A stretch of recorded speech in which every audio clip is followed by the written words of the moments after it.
we're going to talk about assessments and student data, and specifically in a few minutes, we're going to really be looking at formative assessments. There are two Danielson frameworks that are you're evaluated on that are based on assessments. The first one is designing student assessments.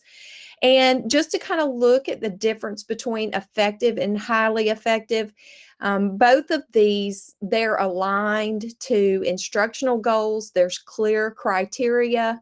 When you're looking at the effective aspect of designing student assessments, they're appropriate to the needs of the students and the teachers using the assessment results to plan future instruction for groups of students. In highly effective, the students are part of helping develop those assessments, and you as the teacher are using the results to plan for individual students and how they're progressing through the curriculum. In 3D, using assessment in instruction, again, you're going to see that the students playing a bigger role in that highly effective piece. For effective, it's regularly used in instruction. There's self-assessment by the students, monitoring progress of the learning by the teacher and or the students. There's high quality feedback, and the students are fully aware of how they're going to be assessed. In highly effective, the students are involved in establishing the criteria of how they're going to be assessed. The monitoring of the progress is by both students and teachers, and the high quality feedback is given from a variety of sources. Let's take a minute and look at this picture. It's a really good analogy for formative assessments, I think. What would you do if you just threw the turkey in the oven and you let it go for 6 or 8 hours? Would that be good? Are you going to have a nice meal at the end without checking in on it? No, you've got to check in on it, make adjustments, maybe change the temperature, cover it, uncover it. And that's what we want to do with our students. We don't want to wait to the very end and have a summative assessment and we don't know how they've been doing along the way. You've got to check along the way, formatively assess them, provide them with feedback, how you can make adjustments to your lessons, how students can be making adjustments to their work in order for them to meet the learning targets that you've set for them.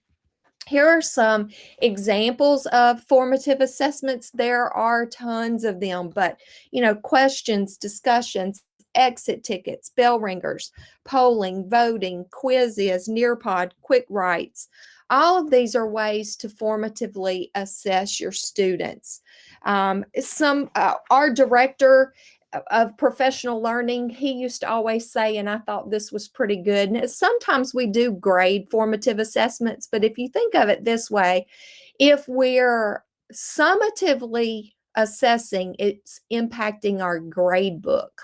But if we're formatively assessing, it should be impacting our lesson plans more than anything else.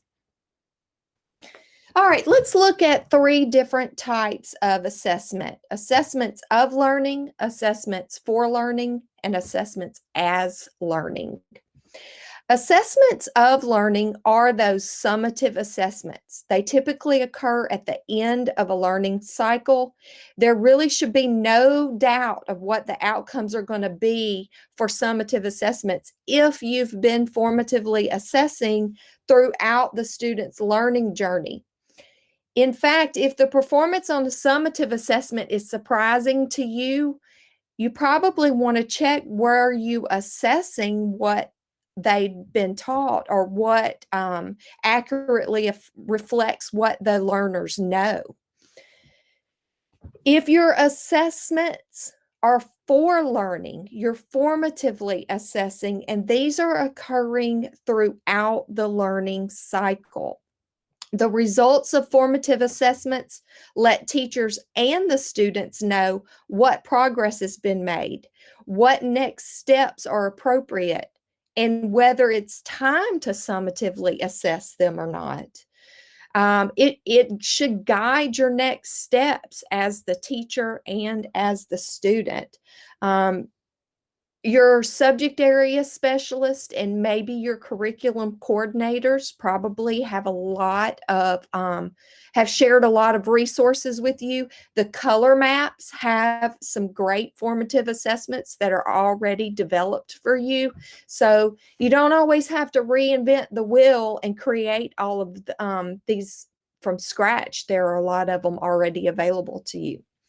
Now, when we're assessing as students are learning, these assessments double as learning experiences and as evidence of learning. Usually, these are your classroom activities. They can be formative, but they can also be summative.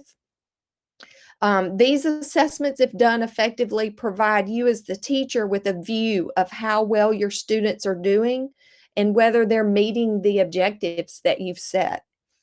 Feedback can help the students and you alter your lesson plans, your course of action, and help make learning decisions for the students.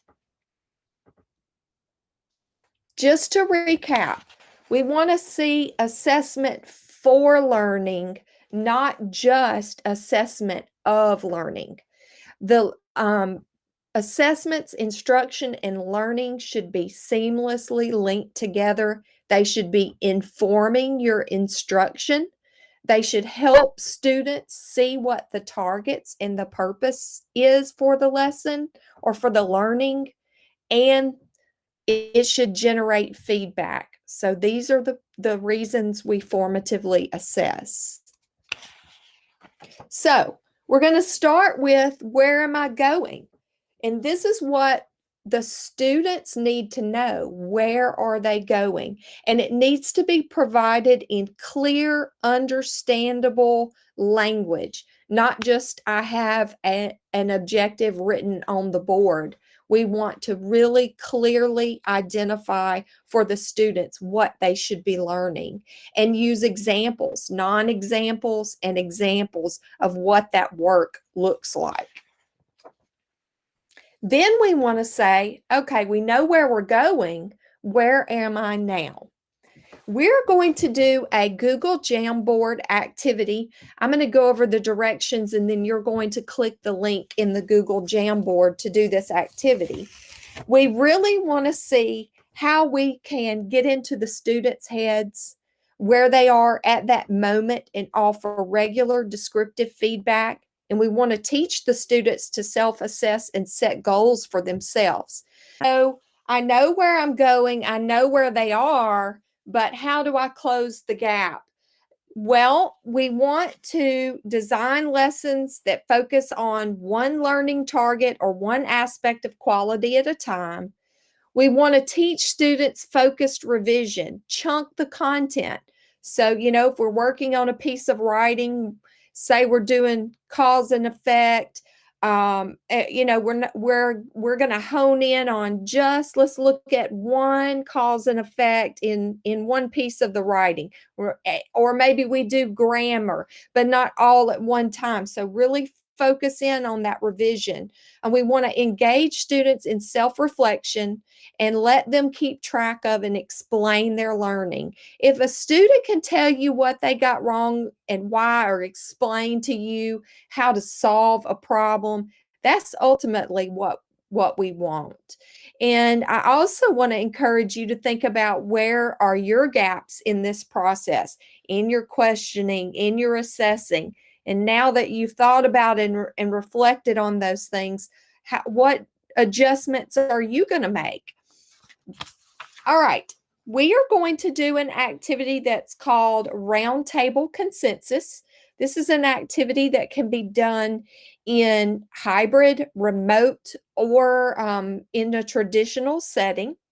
In a few minutes, and I don't want you to go there now, I want to make sure all the directions are clear, but in a few minutes, you're going to click on the appropriate breakout room link. There is a set of scenarios that you'll open up, and they're going to correspond with the numbers beside your name on the chart. And you're going to decide if it's a good example of a good formative assessment or not. If it's not, you're going to rewrite them to make them examples of formative assessments. Now, think in terms of, is it summative or is it formative? Does it give immediate feedback? Am I considering the time frame in which I'm assessing the learning? Could it be made to address the learning of all students, not just a few? So those are the things we want you to think about when you're reading these scenarios.